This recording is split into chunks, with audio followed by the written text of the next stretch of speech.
जिस जनगण मन को आप गाते हैं, उसी जनगण मन के अंदर एक सिंध नाम का प्रांत था भारत का, जो पाकिस्तान के पास चला गया। इसलिए मैंने शुरू में कहा कि अगर इतिहास सही पढ़ाया जाता, इतिहास में छत्रपति शिवाजी के गौरव की गाथा, जिन्होंने विश्व को पहला गोरिल्ला युद्ध सिखाया, अगर ये बातें लिखी जाती। मैंने इसीलिए कहा,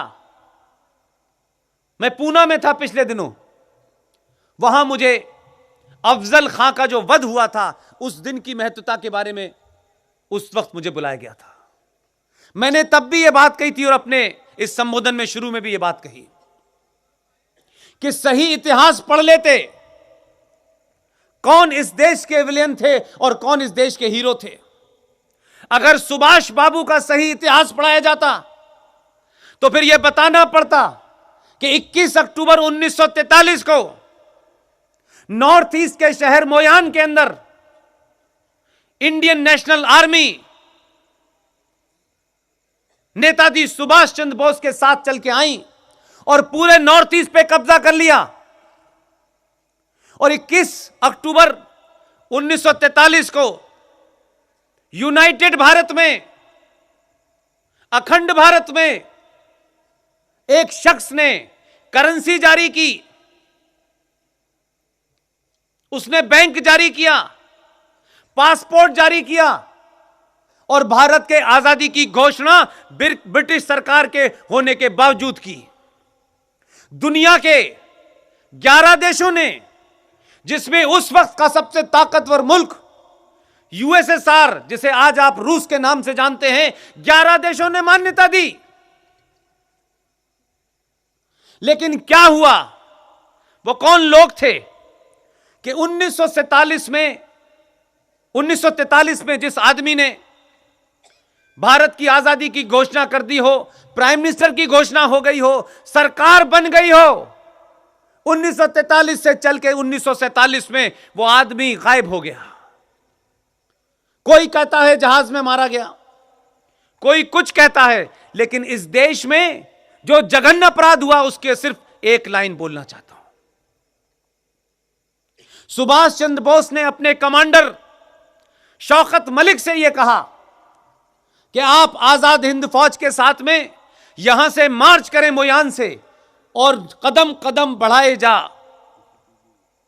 खुशी के गीत गाए जा। यह जो उनका गाना था, कहा कि इसके साथ मार्च करते हुए आप मोयान से दिल्ली जाइए, लाल किले पे झंडा फहराइए। शौकत मलिक भी कहां गायब हो गए नहीं पता चला। लेकिन आजाद भारत में मैं इस बात से खुश हूं और आप सबके सामने यह बात शेयर करने से मैं बार बार अपने आप को रोक नहीं पाता कि हमें पता चल गया कि किसने सुभाष को गायब किया था, किसने कमांडर शौकत को गायब किया था।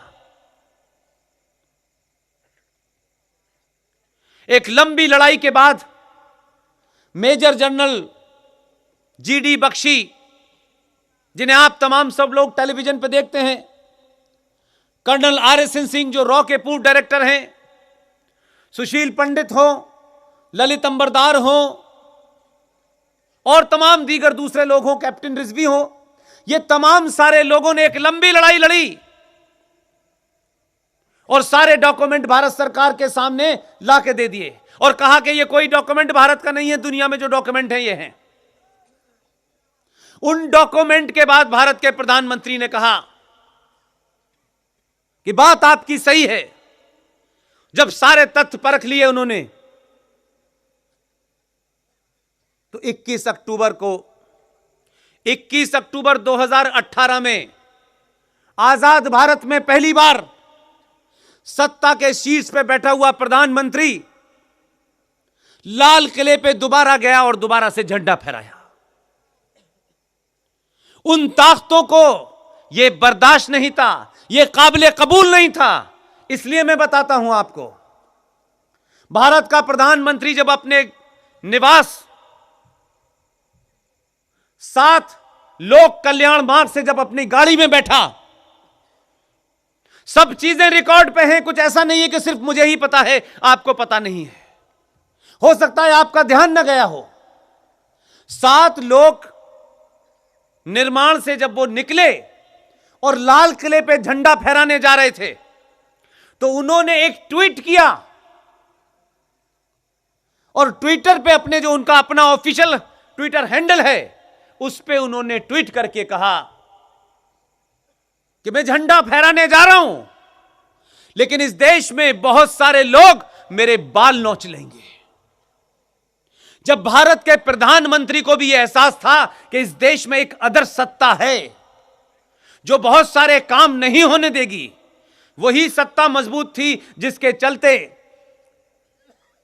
सुभाष बाबू कैसे गायब हुए कभी देश ने सवाल नहीं पूछा। लाल बहादुर शास्त्री की हत्या कैसे हुई सवाल नहीं पूछा। और कई ऐसी हत्याएं हैं जिन पर सवाल उठाऊंगा तो बात बहुत दूर तक जाएगी। लेकिन एक डॉक्यूमेंट था, उस डॉक्यूमेंट पे लिखा हुआ था और भारत के नेताओं के उस पे साइन हो रहे थे। उस डॉक्यूमेंट में लिखा हुआ था कि सुभाष बाबू जिंदा या मुर्दा इस आजाद भारत में भी कभी मिलेंगे तो ब्रिटिश सरकार को सौंप दिए जाएंगे। इसलिए उनको भारत के रिकॉर्ड में कहा गया he was a war criminal. अभी वो लड़ाई लड़ी क्योंकि देश के लोग जागृत हो गए, इसलिए वो लड़ाई पूरी सफलता के साथ लड़ी गई। वो डॉक्यूमेंट भी हटवाया गया और सुभाष बाबू की जो उनकी आखिरी ख्वाहिश थी कि लाल किले पे झंडा फहरे, वो भी हुआ। लेकिन आप सोचिए, सरदार भगत सिंह को भी भारत के रिकॉर्ड में आज भी, जब सरकारें आपकी हैं, भारतीयों की सरकार है, 70 साल से आई हैं, बहुत लेफ्ट वाले जो हैं उसको अपना पोस्टर बॉय बनाते हैं अपने एजेंडे के लिए, वो भी सत्ता में भागीदार रहे, तब भी उन्होंने इस बात की मांग नहीं की कि भगत सिंह के बारे में लिखा हुआ है कि वो एक आतंकवादी थे। आज भी भारत के रिकॉर्ड में भगत सिंह आतंकवादी हैं। ये ऐसे ही अपराध नहीं हुए, समाज की इस नींद ने ये सब होने दिया।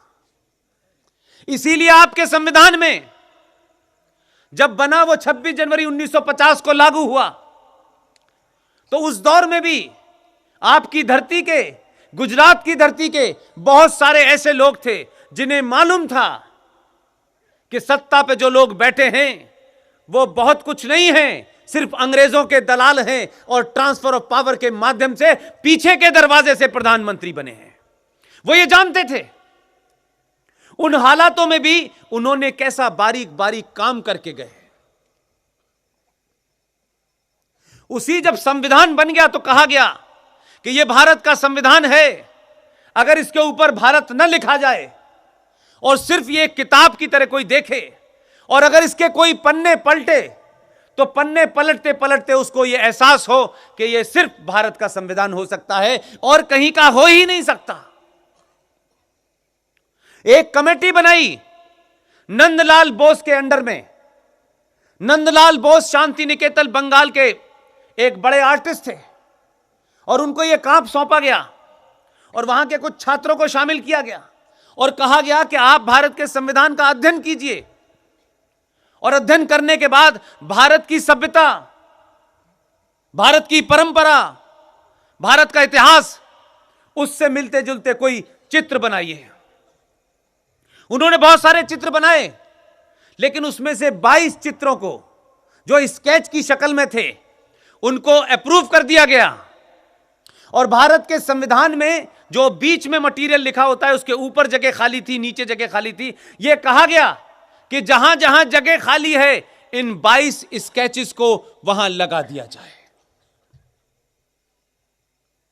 यह बात पता नहीं आपकी जानकारी में है कि नहीं, क्योंकि मैं हर बार अपने भाषण में बार बार कहता हूं, उन 22 चित्रों में से जहां पर फंडामेंटल राइट्स का व्याख्यान किया गया है, उस पन्ने के ऊपर आधिकारिक तौर पे भगवान राम, लक्ष्मण और हनुमान की तस्वीर है।